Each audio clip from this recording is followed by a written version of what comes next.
Hey, it's me again, Mac. I'm wearing a Green Bay Packers jersey. Packers jersey. At my friend's house yesterday. I mentioned, the Packers won, of course. It was like a combination Green Bay Packer game and birthday party for my friend Jason. And, it was very cool that he invited me out. We've been great friends since since we've been like 15 years old. Which means it's like a 30-year friendship. It's been in and out a few times where lost touch and regained it. And he's seen through a lot of this stuff with me. He's got his own family and 3 kids and cool wife and nice house. Doesn't live very far from here. But it was a cool visit. And one of my few friends I get to talk to, and I'll actually listen to my ongoing issues and problems, and he seems to be okay with it. Gives me an ear, and even though I know I'm a bit annoying to talk to, because I always gravitate to my problems, my issues, and I don't know, he seems to be alright with it, although, I guess he can only handle so much. It's not like we hang out continually or whatever. But I wrote him a poem. It's on my site, by the way, because I thought it was pretty cool. Something I, as of late, kind of do, write poems. Very weird. But in doing so, and it's very weird for me, because not only is it cool and creative, and I made it, but I made it for, my best friend Jason, who of course is a guy, and it somewhat leaves me somewhat in a vulnerable position where I want to express what he means to me. Not something that a guy will do, usually. We're usually not that way, and just something that's happening to me, or it happens to a lot of people that go through these ordeals or these brain problems, is we become creatures of like emotion. Like, wow, we're like walking people that are totally reactive, and in 1 minute angry, the next sad and upset, and it'd be something similar to what you'd find a woman when she gets to that weekly menstrual cycle, where she turns into this being which you don't even know or who she is or how she exists. But that's how we are, like, every day, like from 5 minutes to 10 minutes away or whatever. Our mood swings can like flip-flop from whatever you want to whatever. But anyways, I felt compelled to do something from the heart for my friend Jason, and I wrote him this poem and pulled out one of my old pictures of me in front of this lighthouse, which I visited like last year in Nova Scotia. It's a famous lighthouse. I just can't recall which one it is at the moment, but apparently there was a plane crash years ago there where all these, bad plane crash where people died and it all landed in the ocean, and it's pretty sad. But I felt the need to, do something cool for him, because he seems to be like one of those few people that has hung around through all this crap, and I can still feel comfortable to talk to, and he'll actually take a little time of his day out, or help me out whenever he can if I ask him for something, or it's not a why do you need that, or what's going on, or I'm sure if I asked him for money, which I won't, but if I did, he'd be like, open his checkbook and give it to me. Very, very cool friend to have.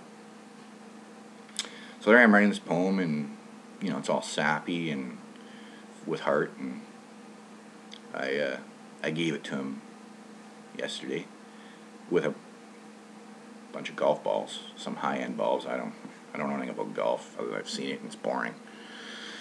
But he has everything he could want, or if he doesn't, like I say, he'll go and get it. So it's useless trying to be creative or from the standpoint of purchasing anything. So I gave him this thing, and I had a very cool response. I think he was somewhat moved by it, because I went out on a limb and told him that I'm thinking about him and I basically love him. And I don't usually do that because I'm a guy. Guys don't say anything to, especially another guy. It doesn't matter if it's his best friend or not, because around here you're labeled. You send some affection to a guy, and you being a guy, you're labeled what, which is a bit odd and weird, but again, I did it anyways. And part of doing things different and things that are forward and things that you were afraid to do in the past, it's something that you, or I am right now, challenging myself to get over and deal with. So if I like somebody, guy, girl, it doesn't matter, and I want to express to them that I do, I will. I mean, why not? I mean, what could happen, really? So that whole side of me of being worried about how I'm going to be looked at through somebody else's eyes or judged, which, man, that's what we feel like. We're always being judged. So you have to get past that and not worry about what other people think or whatever they're going to feel or how they're going to accept you or not. I mean, if you have a friend that was a very, very good friend and nowadays just you can't talk to or whatever, then, or you find that you're being judged by that person and that person's just not nice or is definitely uncomfortable, because most people around you are just uncomfortable dealing with you because you always gravitate to your story, which everybody gets bored of really quick. And you can go into a room, and if they know who you are and what happened to you,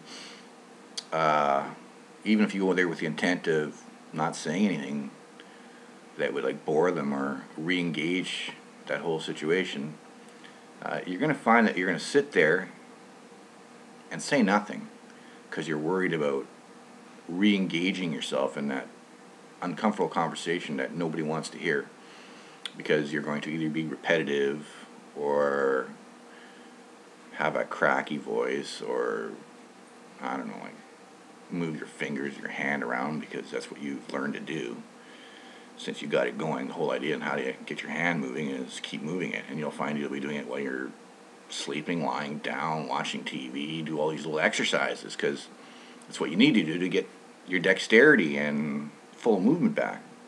So you need to do it while you're basically sleeping, and not only 1 minute of the day. It's like, hey, I need to move my hand now, and it's like, hey, let's do my 5 exercises for 2 minutes and it's over, and I don't have to worry about this till tomorrow or maybe the next time I remember.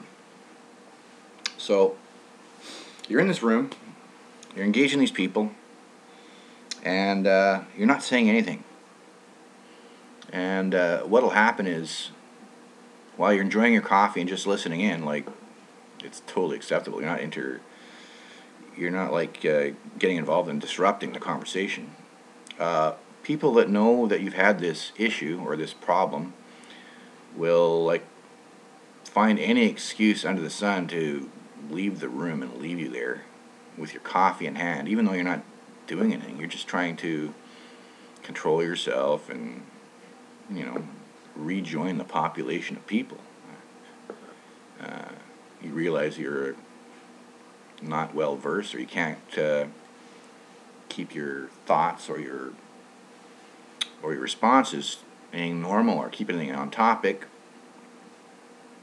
So the next best thing is to just sit there and listen and try to enjoy your surroundings. People having drinks, enjoying themselves, having conversation, listening to what they're talking about, so that you yourself hopefully will be able to say something cool or constructive or add to the conversation at the moment. And thus not, always be the left out dude or the person that's always, the problemed one or problematic one, where I have to listen to him just because I don't want him to feel left out or be rude. So, off they go to the bathroom and they take their drink with them or whatever, and next thing you know, you're, again, that table, counter, whatever, and they've now reinstigated their conversation in the adjoining room, which is, we get pretty hard-shelled about it, and I know people don't like to hang around me at times, and that's all cool. I get it. It's just the reality, for at least for me. I'm sure for most of us, like, we're not comfortable to be around because we're not normal by means of what we could be or what have been. So people have a very hard time to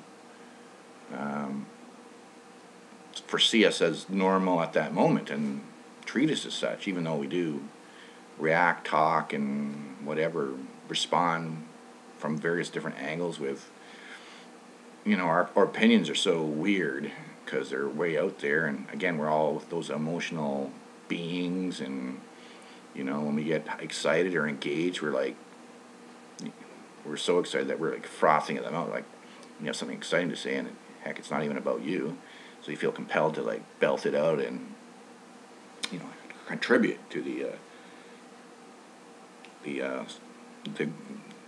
essence of what's going on. So you'll even like pick up a notch, feel really excited, and hell, you might even start frothing at your mouth because you're so excited to get involved.